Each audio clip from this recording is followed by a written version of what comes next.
Bismillahirrahmanirrahim. Assalamualaikum warahmatullahi wabarakatuh. Bismillah, walhamdulillah, wassalatu wassalamu ala rasulillah wa ala alihi wa ashabihi wa man wala, wa la hawla wa la quwata illa billah. Amma ba'd. Teman-teman pemirsa yang dimuliakan Allah Subhanahu wa taala, alhamdulillah, pada kesempatan siang hari ini atau sore hari ya, waktu Indonesia bagian barat, alhamdulillah kita dipertemukan kembali di live talk, yang mana pada kesempatan kali ini insyaallah kita akan membahas tentang salah satu pemikiran dari seorang ulama yang cukup dikenal ya dalam dunia pendidikan Islam. Beliau bernama Al-Imam Ibnu Jama'ah, atau biasa kita kenal ya dengan Imam Badruddin Ibnu Jama'ah. Teman-teman yang saya muliakan, kita tahu bahwa dalam dunia Islam itu banyak dikenal para ulama yang memiliki kapasitas keilmuan yang sangat mumpuni di bidangnya. Dan dalam hal ini di antara mereka yang punya perhatian khusus terhadap dunia pendidikan Islam adalah Al-Imam Ibnu Jama'ah. Beliau lahir pada tahun 639 Hijriah di salah satu kota yang berada di negeri Syam atau di Suriah. Nama lengkap beliau adalah Badruddin Muhammad.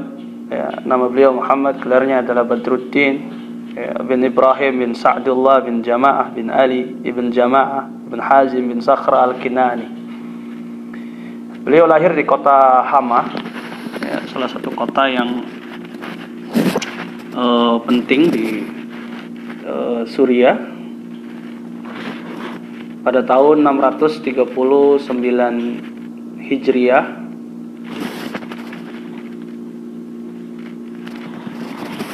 Dan beliau meninggal di Qahirah atau biasa kita kenal dengan Kairo di negeri Mesir tahun 733 Hijriah. Umur beliau pada saat itu, saat meninggal ya, adalah 94 tahun. Umur beliau 94 tahun. Sebagaimana para ulama yang lainnya, beliau Al-Imam Ibnu Jama'ah terlahir dalam kehidupan keluarga yang berilmu ya. Nasha fi usra tu'rafu bil ilmi waz zuhdi. Jadi memang beliau ya dalam kehidupan keluarga yang berilmu. Bapaknya adalah salah satu orang saleh yang tinggal pada masa itu ya, dan orang yang pertama kali dijadikan sebagai guru adalah orang tuanya sendiri. Hal ini sama seperti para ulama yang lain ya, seperti Ibnu Taimiyah rahimahullah ya, juga para ulama yang lainnya yang sudah biasa kita sebutkan biografinya. Beliau termasuk orang yang suka melakukan rihla ilmiah, melakukan satu perjalanan, baik itu menuntut ilmu maupun perjalanan beliau dalam berdakwah dan mengajar. Seperti kita tahu di sini ya, beliau pernah menjadi imam dan khatib di Masjidil Aqsa. Kemudian juga beliau pernah menjadi imam dan khatib di Al-Masjid Al-Umawi. Ya, beliau juga menjadi pengajar di Al-Jami' Al-Azhar di Mesir, yaitu di kota Mesir. Masya Allah, jadi memang sangat luar biasa. Beliau terlahir di negeri Syam, lalu kemudian mengajar di Masjid Al-Umawi, lalu kemudian beliau juga mengajar di Masjidil Aqsa, ya, menjadi imam dan juga menjadi khatib, dan juga bahkan di Masjid Jami' Al-Azhar di Mesir. Ada banyak sekali karya yang dimiliki oleh beliau, ya, dan beliau juga termasuk seorang yang mutafannin, termasuk orang yang multi talenta, memiliki banyak sekali kecondongan dan keahlian dalam berbagai bidang disiplin ilmu, mulai dari tafsir, ya, kemudian juga tentang tazkiyatun nafs, kemudian juga beliau juga mumpuni dalam bidang hadis. Ya, beliau juga tentunya dalam bidang fikih juga termasuk mutamayyizin, yaitu punya suatu keahlian. Dan juga dalam hal ini, ya, beliau di dalam bidang pendidikan, beliau melahirkan satu karya yang sangat besar, ya, yaitu kitab Tazkiratus Sami' wal Mutakallim fi Adabil Alim wal Muta'allim. Dan sebagian besar dari apa yang kita bahas pada kesempatan kali ini adalah apa yang terdapat di dalam buku tersebut, apa yang terdapat di dalam buku ini. Ya. Teman-teman, apakah suara atau audio yang disampaikan ini terdengar dengan jelas atau tidak, ya? Mohon untuk merespon. Barangkali teman-teman dari panitia ingin menyampaikan, silakan.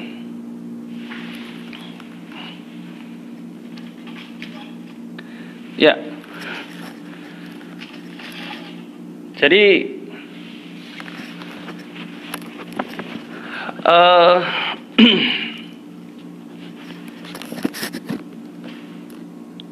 beliau di dalam satu kitabnya, yaitu Tazkiratus Sami' wal Mutakallim fi Adabil Alim wal Muta'allim, di sini banyak sekali memberikan satu nasihat, ya, atau bisa juga dikatakan dengan pedoman.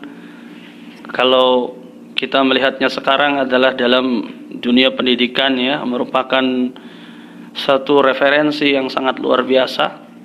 Yang kita tahu, beliau ya hidup di abad ke-7 Hijriah, abad ke-7 Hijriah, dengan karya-karya pendidikan yang sangat luar biasa, dengan karya-karya pendidikan yang sangat luar biasa. Kemudian di antara materi, ya, atau tema yang dibahas oleh beliau tentang, ya, pendidikan, atau lebih umumnya adalah tentang menuntut ilmu. Beliau mengatakan bahwa, ya, seorang penuntut ilmu atau seorang pelajar hendaknya dia itu, ya, selektif atau bagus dalam memilih guru, ya, karena hal itu akan menjadikan hasil yang akan dia raih seperti apa, ya. Yang beliau katakan,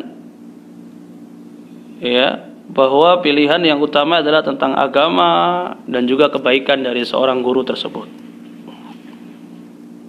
Ini yang beliau sampaikan tentu lebih condong kepada hal-hal yang sifatnya menurut ilmu agama ya, atau thalabul ilmi syar'i. Nah, kita tahu kecondongan beliau adalah tentang pembahasan yang kaitannya dengan ilmu-ilmu dalam disiplin ilmu agama Islam. Jadi beliau mengatakannya demikian ya. Dan sebagaimana juga para ulama yang lain ya, seperti pada pertemuan yang lalu kita membahas Al-Imam Ibnu Abdul Bar rahimahullah, beliau menyebutkan tentang bagaimana menjadi seorang guru yang baik, bagaimana menjadi seorang murid yang baik. Maka dalam hal ini Imam Ibnu Jamaah juga mengatakan hal yang serupa, yaitu bagaimana sih menjadi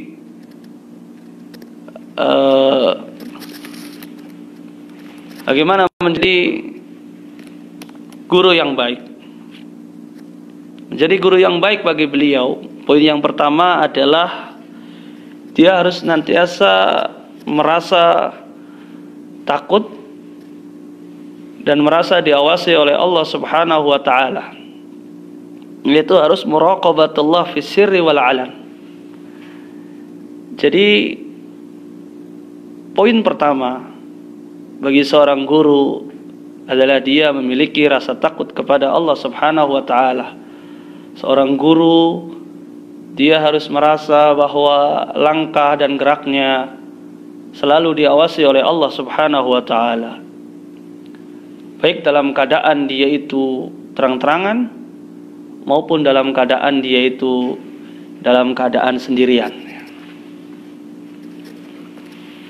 Lalu kemudian poin yang kedua, seorang guru adalah dia mesti memiliki sikap yang tenang, as-sakinah wal waqar wal hilm wal khusyu' wat tawadu'. Ya, tidak tergesa-gesa. Seorang guru juga dia harus punya sikap yang khusyuk wat tawadu'. Ya, harus memang betul ibadahnya betul, ya, tidak meninggalkan kewajiban-kewajiban. Ya, seorang guru dia harus memiliki sikap tawadu, ya, memiliki sikap yang rendah hati, tidak sombong di hadapan orang lain. Lalu beliau juga katakan bahwa seorang guru menjadikan ya, ilmunya itu tidak untuk mencari popularitas, atau jangan diniatkan dengan ilmunya tersebut ya, dia untuk mencari harta ya, karena Al-Imam Ibnu Jamaah beliau adalah orang yang banyak terpengaruh dengan pendapat-pendapat dari para imam mutasawwifah, yaitu para imam yang tasawuf. Maka diantara yang beliau katakan di sini juga termasuk agar jangan sampai ilmu yang didapat itu dengan tujuan untuk mencari harta. Ya, lepas dari satu perselisihan di kalangan ulama bahwa bagaimana hukumnya ya, mengajar itu, apakah dia dibolehkan dengan tujuan untuk mencari harta ataukah tidak. Ala kulli hal bahwa beliau katakan demikian karena pemikiran seseorang dia itu akan terpengaruh oleh manhaj atau metode cara beragama yang dia tempuh. Imam Ibnu Jamaah banyak terpengaruh dengan pemikiran-pemikiran tentang tasawuf, tentang tazkiyatun nafs, tentang zuhud, tentang wara, sehingga beliau katakan di sini bahwa ya, guru adalah mereka yang punya ya, sikap ketika dia mengajar tidak jadikan apa yang dia lakukan itu untuk mendapatkan harta. Iya. Kemudian yang berikutnya at-takhalluq bizuhud, yaitu dia berakhlak dengan sikap zuhud. Seorang guru dia memiliki sikap zuhud. Zuhud di sini adalah ya tidak seperti apa yang banyak dipahami oleh kebanyakan orang. Zuhud misalnya dengan meninggalkan harta benda, dengan meninggalkan kekayaan dan yang lainnya. Zuhud yang benar yang dikatakan oleh para ulama adalah membatasi diri dari sesuatu yang halal. Ya, dia tidak melakukan satu perbuatan yang tabdzir. Dia ya hidup seperti apa adanya. Maka itu adalah zuhud. Ya, dan itu adalah seorang guru. Dia seorang guru adalah teladan bagi para muridnya. Seorang guru adalah dia itu memiliki satu hal ya yang dijadikan acuan oleh para muridnya, sehingga guru ya dia harus bisa memberikan contoh yang baik. Lalu kemudian seorang guru juga memiliki al-qudwatul hasanah. Al-qudwah ya, satu contoh yang baik. Maka ketika seorang guru dia memiliki sikap yang terpuji, memiliki akhlak yang baik, memiliki perangai yang bagus, murid akan mencontohnya. Ada istilah di kita, guru kencing berdiri, murid kencing berlari, atau murid kencing berlari, guru kencing berdiri, ya. Guru kencing berdiri, murid kencing berlari. Artinya seorang guru itu adalah dia digugu dan ditiru ya, kalau dalam peribahasa Jawa seperti itu. Maka harus memiliki qudwah, harus memiliki suri teladan yang baik. Kemudian guru juga al-inayah bil ilmin nafi'. Dia harus punya perhatian yang besar terhadap ilmu, harus punya perhatian besar terhadap sesuatu yang bermanfaat, ilmu yang bermanfaat ya, tidak menghabiskan waktunya dengan suatu hal yang sia-sia, tidak menghabiskan waktunya dengan hal-hal yang tidak bermanfaat. Dan seorang guru dia ikhtiyarul waqt al-munasib litadris. Dia harus bisa menentukan waktu yang sesuai untuk ngajar. Ya, ini apa yang beliau katakan. Ya, memang pada zaman itu sudah mulai ada madrasah, tetapi belum seperti sekarang ya. Kita saat ini mungkin tersistem dengan waktu, sehingga misalnya sekolah dari pagi sampai siang, ya, atau misalnya dari siang sampai malam dan seterusnya.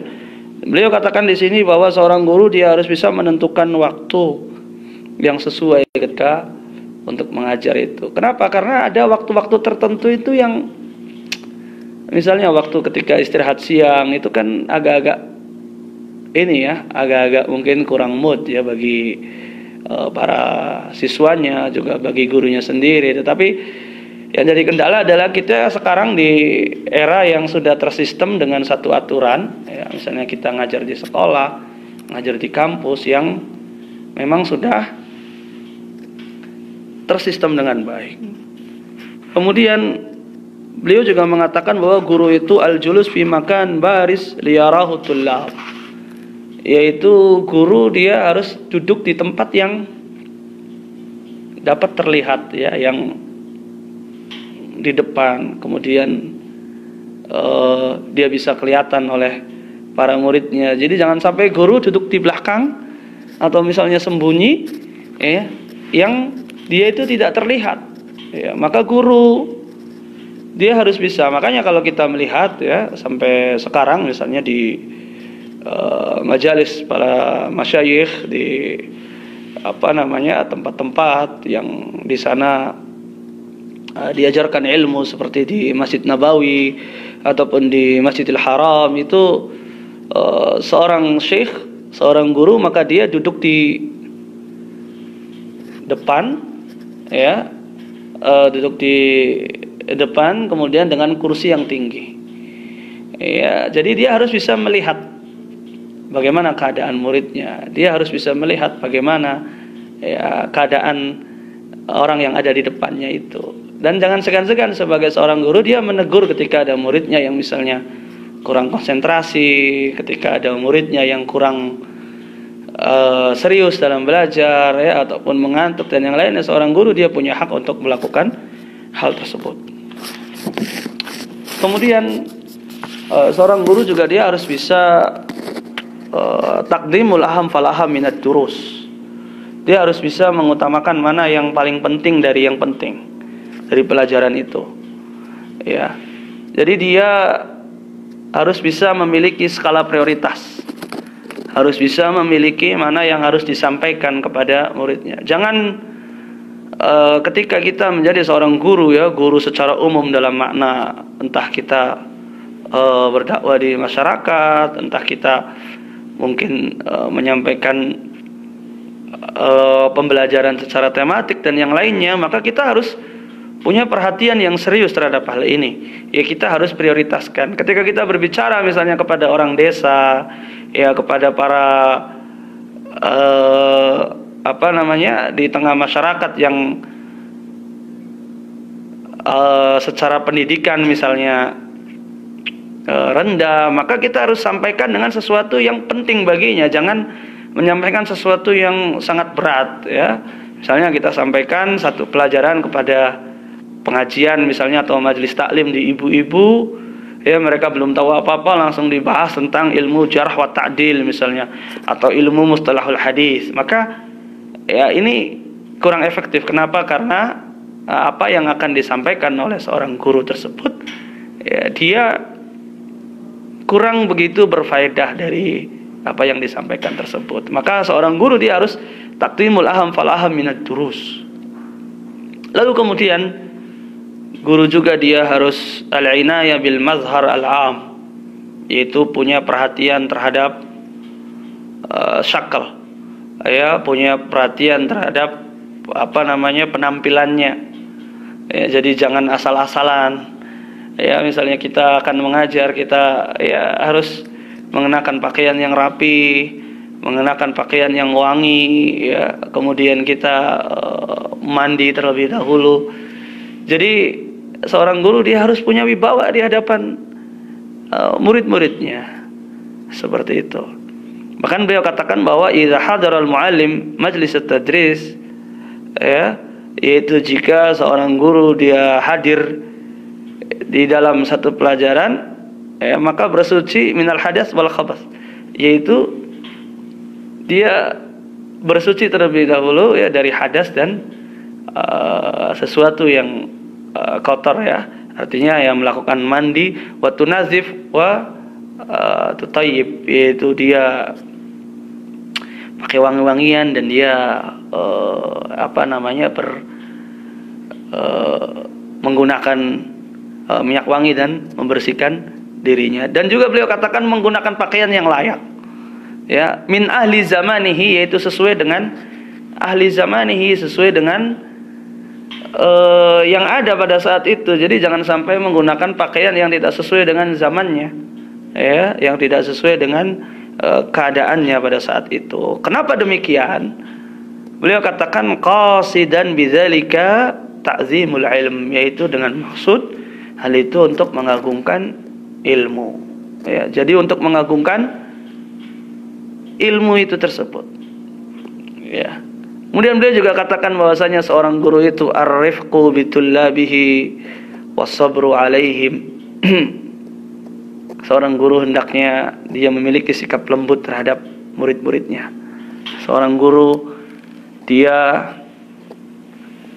juga harus bersabar terhadap muridnya, ya. Jadi harus bersabar terhadap apa yang terjadi, ya, di hadapan murid, karena guru dia juga mesti paham tentang al-furuq al-fardiyah, tentang perbedaan yang terjadi di antara muridnya, karena tidak semua murid itu memiliki kemampuan yang sama. Tidak semua murid juga memiliki bakat yang sama. Murid yang dia itu ketika disampaikan, ya, di hadapan mereka, maka murid ini dia langsung paham. Ada yang 2 kali disampaikan baru paham, ada yang 3 kali dia baru paham, ya. Maka jangan sampai seorang guru itu memiliki perangai, ya, sikap yang keras, ya, yang nggak sabar, ya. Kalau seseorang, ya, dia tidak memiliki jiwa penyabar, seseorang yang dia tidak lembut, maka tutuplah mimpi untuk bercita-cita menjadi seorang guru. Janganlah dia melanjutkan profesinya menjadi seorang guru, karena guru dia harus arifqu bitullabihi was-sabru alaihim, dia harus memiliki sikap yang lembut, juga memiliki sikap yang sabar. Karena kenapa? Karena seorang guru itu dia akan mendampingi muridnya, dan seorang murid dia punya hak untuk apa? Berhak untuk didampingi, berhak untuk dibimbing, seorang guru maka dia harus talaqatul wajhi wa zuhurul bashar, dia wajahnya harus cerah, kemudian syakalnya dia juga harus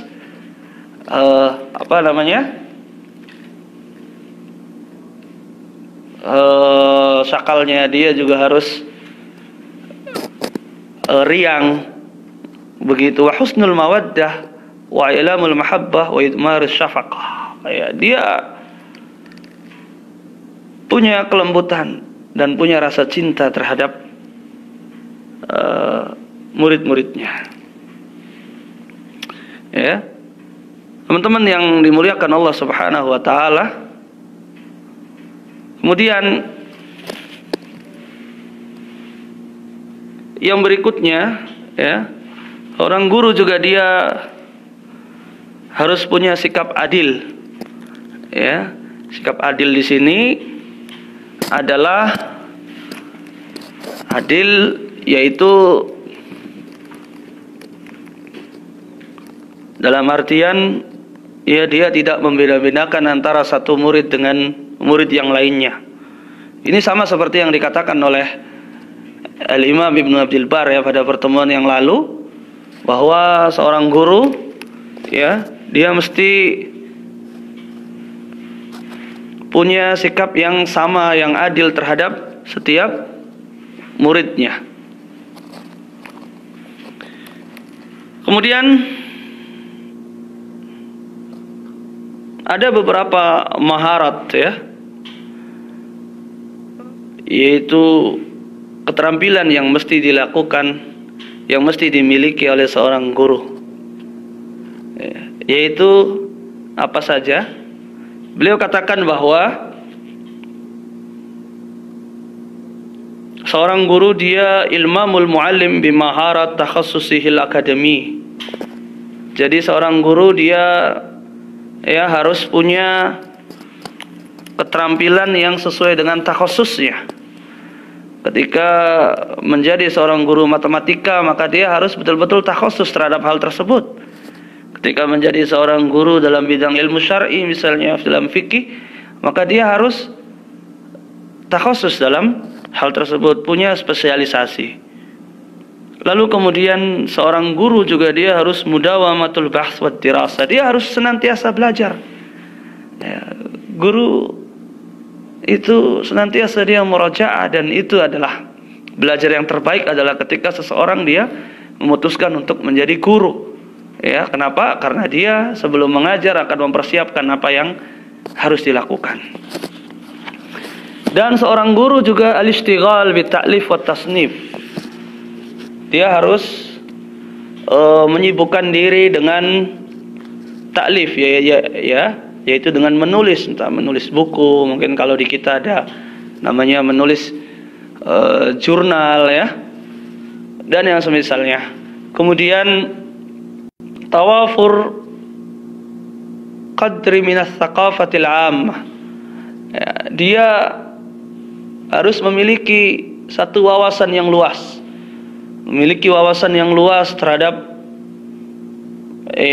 keilmuan. Jadi bukan hanya satu bidang saja, tapi minimal dia mengetahui hal-hal yang sifatnya keumuman, dari apa yang dia sampaikan tersebut. Lalu yang berikutnya, seorang guru dia harus bisa tanzimul manhaj bihaitsu yuqaddim at-tafsir wal ilm bi usul wa turuq at-tadris. Dia harus bisa memanage kurikulumnya. Misalnya dia ketika mengajar tafsir, maka dia harus bisa apa saja perangkatnya, apa saja medianya, apa saja hal-hal yang terkait dengan pembelajaran tersebut. Lalu kemudian cara mengajarnya juga dia harus tanawwu', ya, dia harus bisa bermacam-macam. Ya, itu yang terkait dengan guru, ya. Lalu bagaimana pandangan Al-Imam Ibnu Jama'ah tentang menjadi seorang muta'allim, menjadi seorang murid, ya, maka beliau katakan beberapa hal di sini. Menjadi seorang murid, yang pertama, ia hendaknya taharatul qalbi minal amradil fattakah. Ya, dia hatinya harus bersih dari penyakit-penyakit yang menghancurkan. Apa saja penyakit yang menghancurkan tersebut, penyakit yang membinasakan tersebut, ya, seperti al-hasad wal hiqd wal ghish. Seorang guru dia tidak boleh, seorang murid dia tidak boleh yang memiliki sikap hasad, ya, punya rasa iri kepada orang lain, punya rasa hiqd, ya. Al-hasad wal hiqd ini mirip-mirip, ya. Jadi punya iri, punya dengki. Kemudian juga al-ghish. Al-ghish yaitu, ya, dia berbuat curang. Al-ghish yang kita dapati di antara contohnya adalah, ya, yaitu ketika ulangan, misalnya ketika ujian seseorang dia mencontek, ya, maka itu sangat tidak layak bagi seorang murid untuk melakukan hal tersebut.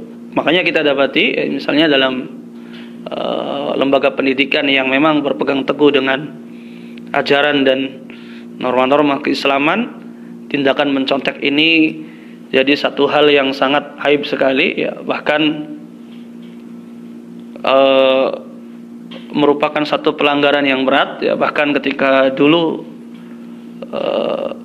saya dapati misalnya di beberapa kampus, ya, seperti di Libya, di Lembaga Ilmu Pengetahuan Islam dan Arab di Jakarta, itu ketika siswa didapati dia mahasiswa dia didapati mencontek ketika ujian, maka dia namanya ditempel di papan pengumuman, lalu kemudian dia tidak dinyatakan lulus pada semester tersebut, ya, dia harus mengulang lagi. Dulu seperti itu. Bahkan sekarang misalnya ketika kita dapati, misalnya yang saya dapati di Saudi juga sama seperti itu. Kalau ada mahasiswa ketahuan nyontek, maka dia akan disobek kertas ujiannya dan dia tidak mendapatkan nilai seperti itu. Karena al-ghish adalah betul-betul sangat aib dilakukan bagi seorang siswa, seorang murid atau seorang mahasiswa. Lalu kemudian siswa juga dia harus punya husnun niyyah, ya. Husnun niyyah. Apa itu yang dimaksud dengan husnun niyyah? Yaitu dia niat yang baik. Dia niatkan untuk mencari keridhaan dari Allah Subhanahu wa taala, ya. Niatkan bahwa ketika dia menuntut ilmu adalah untuk agar bisa menuju ke jalan surga, sebagaimana disebutkan oleh Rasulullah sallallahu alaihi wasallam, "Man salaka tariqan yaltamisu fihi ilman, sahalallahu lahu tariqan ilal jannah." Lalu kemudian seorang murid juga dia harus bisa husnul ikhtiyaril asdiqa. Dia harus bisa memilih teman. Ya. Kenapa? Karena seorang teman dia al-mar'u ala dini khalilihi, seorang teman akan bersama dengan agama temannya. Ketika memiliki seorang teman yang dia memiliki agama yang bagus, ketika seorang teman, ya, ketika seseorang dia memilih teman yang punya perhatian yang besar terhadap agama, punya semangat belajar, maka dia akan tertular. Ya, maka seorang pembelajar, seorang murid, seorang siswa, seorang mahasiswa, dia harus bisa memilih teman. Dengan siapa dia harus berteman?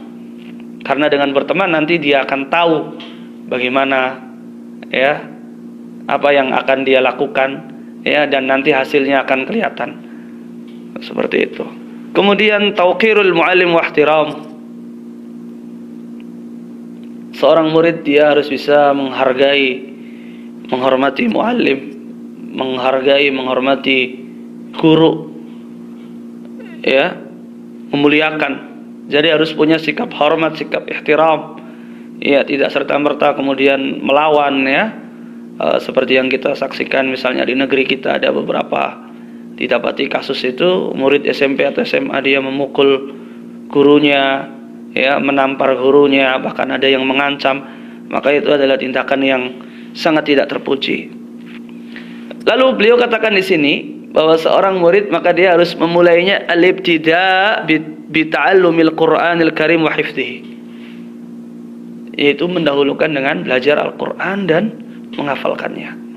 Ya, karena memang beliau lebih condong kepada ilmu syar'i, sehingga ketika, ya, satu hal yang pertama kali dilakukan oleh seorang murid adalah dia itu belajar Al-Quran dan menghafalkannya. Dan ini merupakan satu tradisi dari tradisi umat Islam, ya, tradisi kaum muslimin dari zaman dulu sampai sekarang, di mana belajar yang pertama yang dilakukan itu adalah ketika seorang anak dia sudah mulai membaca, atau bahkan ketika sebelum membaca itu dengan hifdzul Quran, dengan menghafalkan Al-Quran. Dan para ulama semuanya mereka itu adalah hufadzul Quran, mereka adalah para penghafal Al-Quran.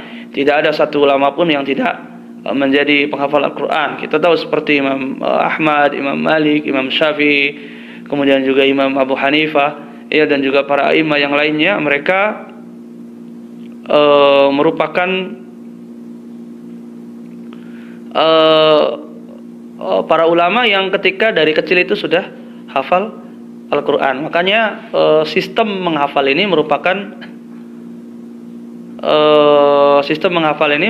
satu metodologi yang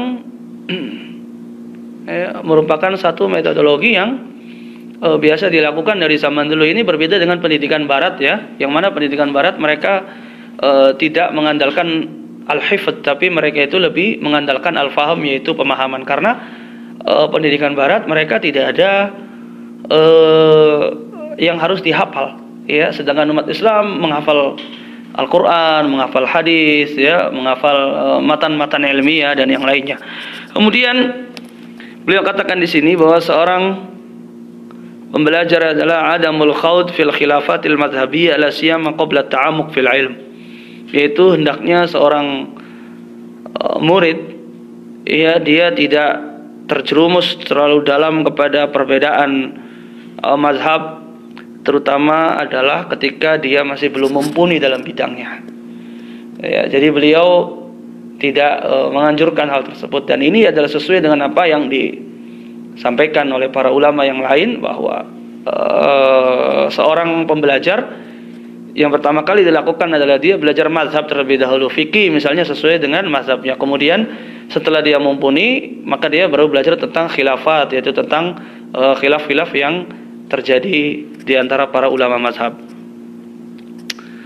Ya, dan yang terakhir di sini dikatakan bahwa seorang siswa atau murid dia as-su'alu wal istifsar 'anil ghamid, ya, dia bertanya atau ingin mendapatkan penjelasan, ya, dari guru terhadap sesuatu yang masih samar, terhadap sesuatu yang masih belum jelas. Maka ini adalah sikap atau sifat yang mesti dimiliki oleh setiap murid, hendaknya seperti itu. Masya Allah, ya, apa yang dikatakan oleh Al-Imam Ibnu Jama'ah nampaknya sudah diterapkan dalam pendidikan kita era saat ini, dan ini merupakan satu warisan yang memang betul-betul Masya Allah disampaikan oleh Al-Imam Ibnu Jama'ah. Dan beliau katakan ini adalah di tahun 639 Hijriah, ketika Barat yang pada saat itu belum lahir para pakar-pakar pendidikan, yang mana pada saat itu Barat masih belum ada teori-teori pendidikan yang disampaikan ke publik. Bahkan, ya, kita lihat kalau melihat dari beberapa tokoh pendidikan Barat itu, mereka lahir belakangan, ya, ketika sudah terjadi revolusi Prancis tahun 1700 Masehi. Artinya dalam hal ini, dalam hal pendidikan, ya, baik pendidikan umum maupun pendidikan Islam, sebenarnya umat Islam lebih maju dan lebih dahulu mengerti tentang etika, tentang adab, ya, tentang apa yang harus dilakukan oleh seorang guru, apa yang harus dilakukan oleh seorang murid. Ya, ini sangat luar biasa sekali. Ya, kalau kita kaji secara serius, kalau kita kaji secara intensif ya tentang para pemikir pendidikan ya dalam dunia Islam ini, baik yang ulama dahulu ini seperti Imam Ibn Jama'ah, Imam Ibn Abdul Bar, Imam Ibnu Taimiyah, juga misalnya di abad-abad belakangan ya seperti ulama-ulama yang kontemporer saat ini sangat luar biasa. Kita gali, kemudian kita terapkan dalam kehidupan keseharian kita ya, dalam dunia pendidikan kita, di sekolah, di perguruan tinggi, dan juga dalam keluarga kita. Ya, mudah-mudahan pertemuan ini dapat bermanfaat khususnya bagi diri saya sendiri. Mohon maaf atas segala kekurangan. Yang benar dari Allah Subhanahu wa taala, yang salah dari diri saya sendiri. Subhanakallahumma bihamdika asyhadu an la ilaha illa anta astaghfiruka wa atubu ilaik. Assalamualaikum warahmatullahi wabarakatuh.